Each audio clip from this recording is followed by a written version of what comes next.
So good morning guys. और जैसा कि आपको पता है कल वाला जो यानी कि 2 तारीख का जो हमारा वीडियो था वो मैंने अपलोड नहीं किया था। उसका रीजन मैंने आपको बता दिया था कि आउट ऑफ स्टेशन होने के कारण कंटेंट में तैयार नहीं कर पाया। लेकिन फिर थोड़ी समय बाद या दिन तक मैंने वीकली कंटेंट आपको बना करके दे दिया था, वीकली करंट अफेयर्स, और बोला था आज आप ये रिवाइज कर लीजिए। तो आज मैं आपको 2 और 3 मार्च के इंपॉर्टेंट जो भी करंट अफेयर्स है वो यहाँ पे कवर कर पाऊंगा। तो चलिए फिर स्टार्ट करते हैं आज की क्लास बिना टाइम वेस्ट करे। तो इस प्रश्न में पूछ रहे हैं अभी हाल ही में किसे आइकॉन ऑफ एक्सीलेंस पुरस्कार से सम्मानित किया गया। तो सही उत्तर होगा जय शाह को। जय शाह कौन है? अभी वर्तमान में आईसीसी इंटरनेशनल क्रिकेट काउंसिल के अध्यक्ष हैं जय शाह। और अभी इन्हीं को क्रिकेट प्रशासन में उनके योगदान के लिए अभी 14वें फोर्ब्स इंडिया लीडरशिप अवार्ड्स 2025 में आइकॉन ऑफ एक्सीलेंस अवार्ड से सम्मानित किया गया। तो एक तो ये याद रखना। और कुछ समय पहले हमने पढ़ा था कि मैरिलेबॉन क्रिकेट क्लब का भी इनको नया सदस्य चुना गया था जय शाह को, और अभी इनको ये अवार्ड दिया गया। फिर अगले में पूछ रहे हैं अभी हाल ही में सूफी महोत्सव जिसको कहेंगे जहान एक खुसरो 2025, इसका आयोजन कहां पर किया गया? तो आंसर होगा नई दिल्ली में। तो अभी 28 फरवरी 2025 को नई दिल्ली में सूफी महोत्सव जहान ए खुसरो 2025 इसका आयोजन किया गया। जहान ए खुसरो ये सूफी संगीत, कविता, नृत्य को समर्पित एक अंतर्राष्ट्रीय महोत्सव है। प्रधानमंत्री नरेंद्र मोदी ने इसका उद्घाटन किया और ये महोत्सव रूमी फाउंडेशन के द्वारा आयोजित किया जा रहा है। इस महोत्सव को 2001 में प्रसिद्ध फिल्म निर्माता और कलाकार मुजफ्फर अली ने शुरू किया था। तब से हर साल इसका आयोजन होता है। कहां पर? नई दिल्ली में इसका आयोजन हुआ, इस बार ध्यान रखना। फिर अगले में पूछ रहे हैं अभी हाल ही में स्वास्थ्य और परिवार कल्याण मंत्रालय के द्वारा नवा राष्ट्रीय शिखर सम्मेलन कहां पर शुरू हुआ? तो आंसर होगा उड़ीसा में। यहाँ पे हम बात कर रहे हैं national summit for public health की। इस बार इसका नवा संस्करण हुआ कहां पर? पूरी उड़ीसा में। अभी 28 फरवरी से लेके 1 मार्च तक ये चला था और इसका उद्घाटन किया था हमारे हेल्थ मिनिस्टर जेपी नड्डा ने। और इस बार इसका नवा संस्करण था। अगर पूछो इसका पहला संस्करण कब और कहां हुआ था, तो पहला संस्करण 2013 में श्रीनगर जम्मू कश्मीर में हुआ था। लास्ट जो 8वां संस्करण है 2022 में हुआ था केवड़िया गुजरात में, और अभी नवा हुआ 2025 में पूरी उड़ीसा में। और यहाँ पर हमारे जो स्वास्थ्य मंत्री हैं जेपी नड्डा जी, इन्होंने ये भी कहा कि इस साल के अंत तक हम टीबी को खत्म करने की राह पर है। हमारा टारगेट भी है 2025 तक टीबी को खत्म करना। उसके अलावा उन्होंने कहा कि केंद्र सरकार 2025-26 में कैंसर रोगियों के लिए कितने डे केयर सेंटर स्थापित करेगी? तो आंसर होगा 200। और उड़ीसा से आपको याद आएगा अभी उड़ीसा में ही तीसरा राष्ट्रीय खनन मंत्रियों का सम्मेलन भी हुआ था। और अभी नीति आयोग ने जो पहली बार राजकोषीय स्वास्थ्य सूचकांक जारी किया था उसमें भी उड़ीसा टॉप पर रहा था। फिर अगले में पूछ रहे कि अभी हाल ही में डेजर्ट हंट 2025 अभ्यास कहां पर हुआ? तो आंसर होगा जोधपुर में। अभ्यास का नाम, एक्सरसाइज का नाम है डेजर्ट हंट। अभी 24 से लेके 28 फरवरी तक ये हुआ था। कहां पर? वायु सैन्य स्टेशन जोधपुर राजस्थान में। आयोजन किया था इंडियन एयर फोर्स ने। तो इसमें हमारी भारतीय सेना के विशिष्ट पैरा स्पेशल फोर्स, भारतीय नौसेना के मरीन कमांडो और भारतीय वायुसेना के गरुड़ स्पेशल फोर्स ने इसमें एक साथ हिस्सा लिया था और एक्सरसाइज को अंजाम दिया था। तो कौन सी एक्सरसाइज है? Desert hunt 2025। किसने आयोजन किया? इंडियन एयर फोर्स ने। कहां पर? जोधपुर में। यह आपको ध्यान रखना है। फिर अगले में पूछ रहे अभी हाल ही में कैलाश सत्यार्थी की आत्मकथा लॉन्च की गई है। नाम बताओ। नाम है दिया सलाई।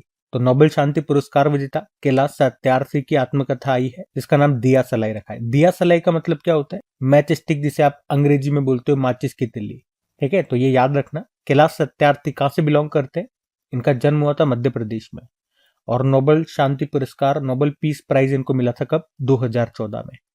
फिर अगले में पूछ रहे अभी हाल ही में पुरानी भारतीय समुद्री निर्माण तकनीक से निर्मित सिला हुआ जहाज ये कहां लॉन्च हुआ? तो आंसर होगा गोवा में। तो अभी गोवा में रियल एडमिरल KM रामकृष्णन के द्वारा प्राचीन सिले हुए जहाज का भी शुभारंभ किया गया।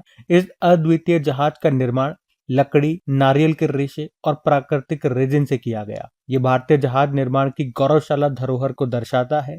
तो ये सिले जहाज एक अनूठा जलयान है, मतलब एक जहाज है जिसे पारंपरिक तरीके से तैयार किया गया है जैसे कि पहले के जमानों में किया जाता था। इसमें कहीं पर हमने लोहे का या स्टील का इस्तेमाल नहीं किया। हमने कहा ना लकड़ी का, नारियल के रेशों का हमने इसमें इस्तेमाल किया है। तो ये प्राचीन सिले जहाज भारतीय समुद्री धरोहर का प्रतीक है और ये दर्शाता है कि भारत ने अपने ऐतिहासिक जहाज निर्माण कला को अभी भी बरकरार रखा है। तो कहाँ पे लॉन्च हुआ ये आपसे पूछेंगे, गोवा आंसर करना आप।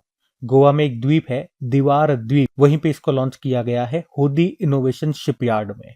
फिर अगले में पूछ रहे हैं, अभी हाल ही में F1 यानी कि फॉर्मूला 1 अकेडमी के ड्राइवर प्रोग्राम के लिए चुनी जाने वाली पहली भारतीय कौन बन गई है? तो आंसर होगा अतिका मीर। तो मात्र 10 साल की भारतीय कार्टिंग रेसर है अतिका मीर, जिन्हें अभी फॉर्मूला 1 अकेडमी ने अपने ड्राइवर प्रोग्राम के लिए उनको चुना है और अतिका इस प्रोग्राम में शामिल होने वाली पहली भारतीय और एशियाई कार्टिंग रेसर है। वे यूरोप और पश्चिम एशिया में होने वाले champions of future academy programme championship में फॉर्मूला 1 अकेडमी का प्रतिनिधित्व करेंगी।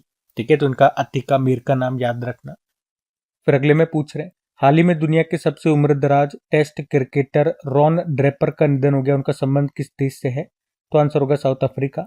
तो साउथ अफ्रीका के पूर्व विकेट कीपर बल्लेबाज रॉन ड्रेपर का भी 98 वर्ष की उम्र में निधन हो गया। वे दुनिया के सबसे उम्रदराज जीवित टेस्ट क्रिकेटर थे, लेकिन निधन हो गया। अभी साउथ अफ्रीका के लिए खेलते थे। साउथ अफ्रीका के लिए केवल 2 टेस्ट मैच ही वो खेले थे और उनमें भी उन्होंने मात्र 25 रन ही बनाए थे। रॉन ड्रेपर उनका नाम था। फिर अगले में पूछ रहे, अभी हाल ही में विश्व नागरिक सुरक्षा दिवस वर्ल्ड सिविल डिफेंस डे कब मनाया गया? तो आंसर होगा 1 मार्च को। हर साल 1 मार्च को विश्व नागरिक सुरक्षा दिवस के रूप में मनाया जाता है। ये दिन नागरिक सुरक्षा रणनीतियों और लोगों की सुरक्षा के बारे में जागरूकता बढ़ाने के लिए मनाया जाता है। थीम भी है नागरिक सुरक्षा जनसंख्या के लिए सुरक्षा की गारंटी। अच्छा, वैसे 1 मार्च को 2 और दिवस होते हैं। एक होता है शून्य भेदभाव दिवस, जीरो डिस्क्रिमिनेशन डे, जिसे मनाने का उद्देश्य है समाज में सभी प्रकार के भेदभाव समाप्त कर समानता और समावेशिता को बढ़ावा देना। और थीम क्या बात करें, थीम क्या है? हम एक साथ खड़े हैं, खड़े रहो। अगला देखते हैं, मतलब 1 मार्च को एक और दिवस होता है विश्व समुद्री घास दिवस, वर्ल्ड सी ग्रास डे। तो 1 मार्च को ये 3 दिवस हैं, तीनों आपको ध्यान रखने हैं।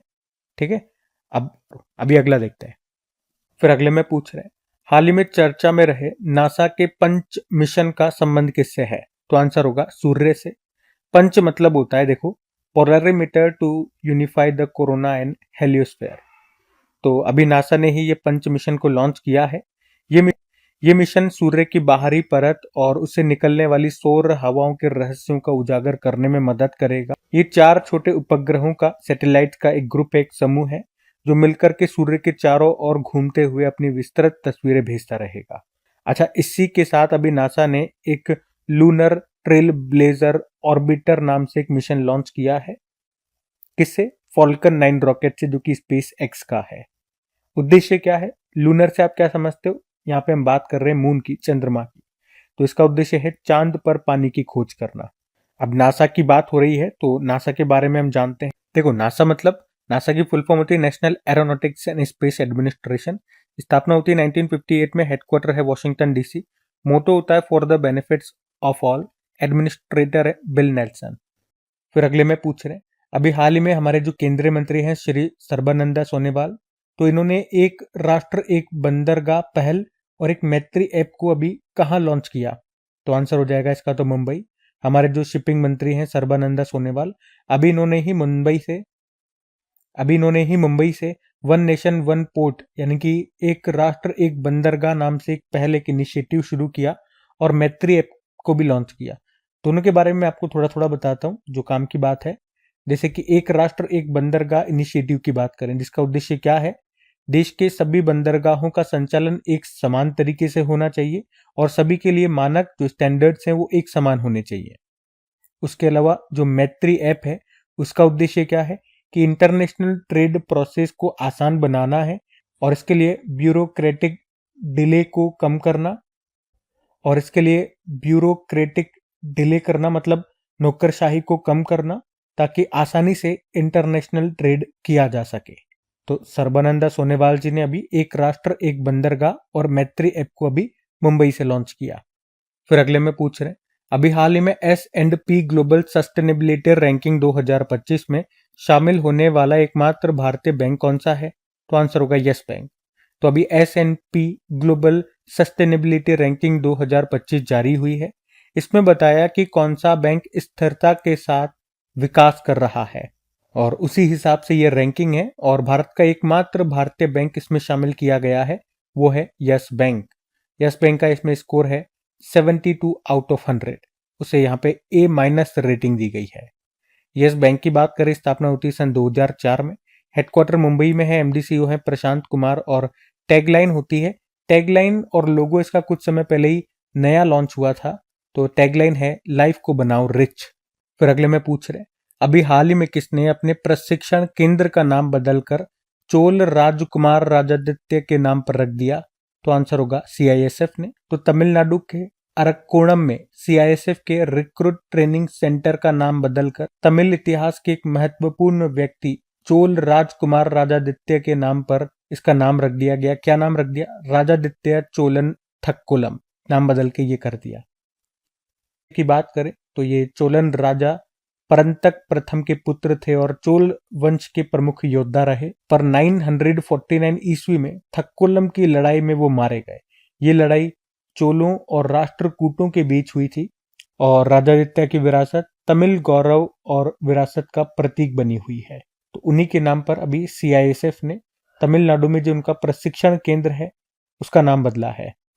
CISF की बात करते हैं तो इसका फुल फॉर्म होता है सेंट्रल इंडस्ट्रियल सिक्योरिटी फोर्स, जिसकी स्थापना होती है 1969 में। हेडक्वार्टर तो नई दिल्ली में है। डायरेक्टर जनरल है राजविंदर सिंह भट्टी। इसका मोटो होता है प्रोटेक्शन एंड सिक्योरिटी। और नाम बदल, तो पहला प्रश्न आपसे पूछा था सेबी के 11वें अध्यक्ष कौन बने? तो तुहिन कांत पांडे। हेरत उत्सव कहां पर मनाया गया? जम्मू कश्मीर में। तीसरी साबा महिला चैंपियनशिप 2025 को किसने जीता? भारत। रक्षा मंत्री राजनाथ सिंह ने रक्षा मंत्रालय की द्विवार्षिक हिंदी पत्रिका को लॉन्च किया, नाम क्या है? सशक्त भारत। भारत कॉलिंग कॉन्फ्रेंस 2025 का आयोजन कहां पे किया गया? मुंबई में। राष्ट्र विज्ञान दिवस मनाया गया 28 फरवरी को। और किस राज्य या यूटी की पुलिस ने EFIR दर्ज किया? पहली EFIR तो जम्मू कश्मीर। और भारत में सबसे अधिक गिद्धों की जनसंख्या किस राज्य में दर्ज की गई? तो MP। उसके अलावा पूछा था माइक्रोसॉफ्ट की सहायता से AI आधारित प्रोजेक्ट फार्म वाइब्स कहां पर विकसित किया गया? महाराष्ट्र। और आखिरी प्रश्न था OAG की रिपोर्ट के अनुसार दुनिया का सबसे व्यस्ततम हवाई अड्डा कौन सा बना? Dubai international airport. चलिए कल का भी होमवर्क प्रश्न देखते हैं और सेशन एंड करते हैं, मतलब परसों का। तो कल आपसे पूछा था, मतलब परसों पूछा था कि भारतीय पुरुष क्रिकेट टीम के नए मुख्य कोच कौन बन गए हैं? तो आप जानते ही हो, गौतम गंभीर आंसर होगा। आप सभी ने प्रश्न का बिल्कुल सही उत्तर दिया। ये आज का आपका होमवर्क प्रश्न।